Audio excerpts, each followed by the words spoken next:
Hello छोट्या मित्रांनो, कसे आहात तुम्ही? मला असं समजलंय की शिष्यवृत्ती परीक्षेतले काही घटक तुम्हाला थोडेसे जड जात आहेत. म्हणून मी ठरवलं की का नाही, शिष्यवृत्ती परीक्षेतीलच एखाद्या महत्त्वाच्या घटकावर आपण एखादा छानसा व्हिडिओ बनवूया. मग वाट कसली बघता? चला तर पाहूया. अजय आणि विजय दोघेही एकाच ऑफिसमध्ये काम करत होते. अजय नेहमी खुश दिसायचा, पण विजय मात्र कायम चिंतित दिसायचा. आता तर अजय एक नवीन बिझनेस सुद्धा चालू करणार होता. त्यावर विजयने त्याला सहजच विचारले, काय रे, आपण दोघे तर एकाच ऑफिसमध्ये काम करतो, सोबतच नोकरीला लागलो, मग तुझ्याकडे नवीन बिझनेससाठी एवढे पैसे आले कुठून?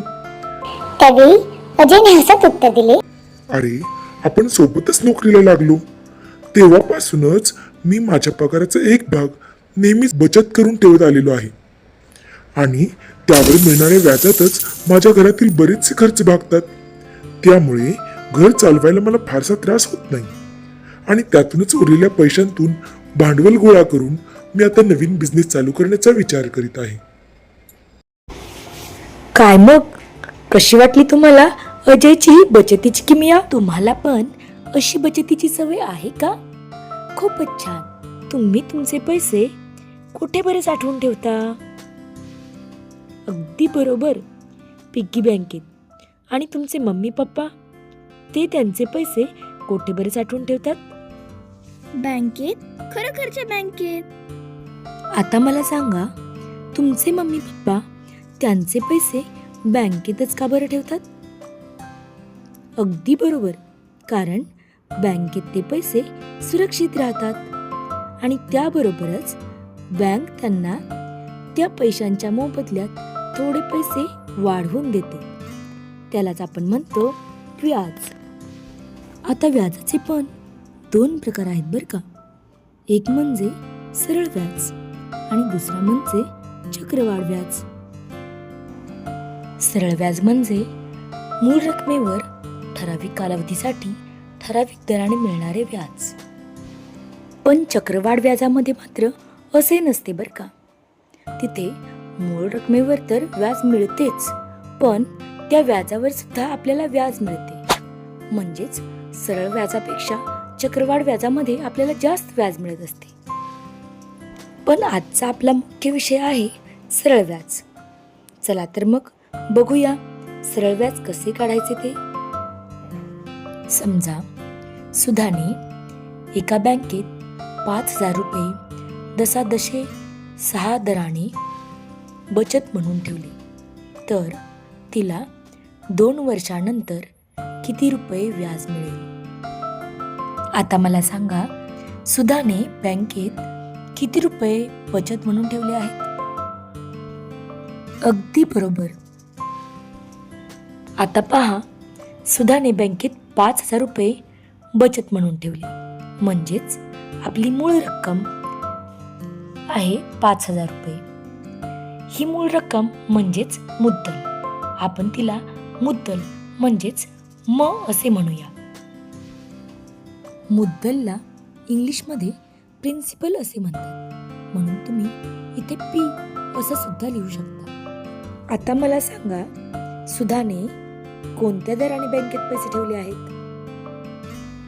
अगदी बरोबर, दशादशे 6 दराने. इथे दर म्हणजेच द म्हणजेच रेट, आर. दर साल दर शेकडा म्हणजेच प्रत्येक वर्षाला 100 रुपयांच्या मागे सुधाला 6 रुपये व्याज मिळणार आहे. सांगा पाहू, 100ला 6 तर 5,000 रुपयांना किती व्याज मिळेल?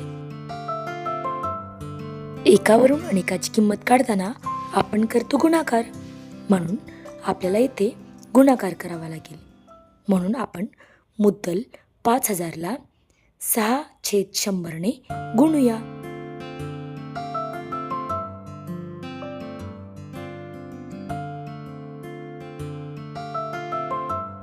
आता हे झाले 1 वर्षाचे व्याज, पण आपल्याला तर 2 वर्षाचे व्याज विचारले आहे, म्हणून आपण आलेल्या उत्तराला 2 ने गुणूया. म्हणून सुधाला 5,000 रुपयांसाठी जसाजशी 6 दराने 2 वर्षांचे 600 रुपये इतके व्याज मिळेल. इथे आपण काय केले तुमच्या लक्षात आलेच असेल. आपण मुद्दलाला दराने गुणले आणि आलेल्या उत्तराला कालावधीने गुणले. म्हणून आपले सूत्र तयार होते म गुणिले द गुणिले क भागिले 100. कारण आपला दर हा दसादशी म्हणजेच दर शेकडा असा आहे, म्हणून आपण 100ने भागणार आहोत. इथे क म्हणजे कालावधी बर का. इंग्रजीतूनही हे सूत्र लक्षात ठेवू शकता. Simple interest is equal to principal multiply rate multiply time divided by 100.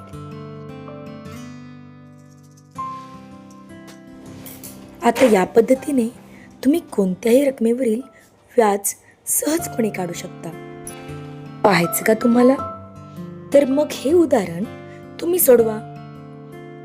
उदाहरण नीट वाचा आणि मला सांगा या उदाहरणामध्ये मुद्दल किती आहे, दर किती आहे आणि कालावधी किती दिलेला आहे. अगदी बरोबर. येथे मुद्दल आहे 10,000 रुपये, दर 8 रुपये आणि मुदत 3 वर्षे. आता पटापट सूत्रात किमती टाका आणि उदाहरण सोडवा बरं आणि मला उत्तर सांगा. आता तुमचे उत्तर तपासून पहा आणि यात एक्सपर्ट होण्यासाठी आकडे बदलून अशीच काही नवीन उदाहरणे तयार करा आणि त्यांचा सराव करा. म्हणजे तुम्ही सरळ व्याज अगदी चुटकीसरशी काढू शकाल आणि खूप मोठी कमाई कराल. हो, ज्ञानात गुंतवणूक हीच खरी कमाई.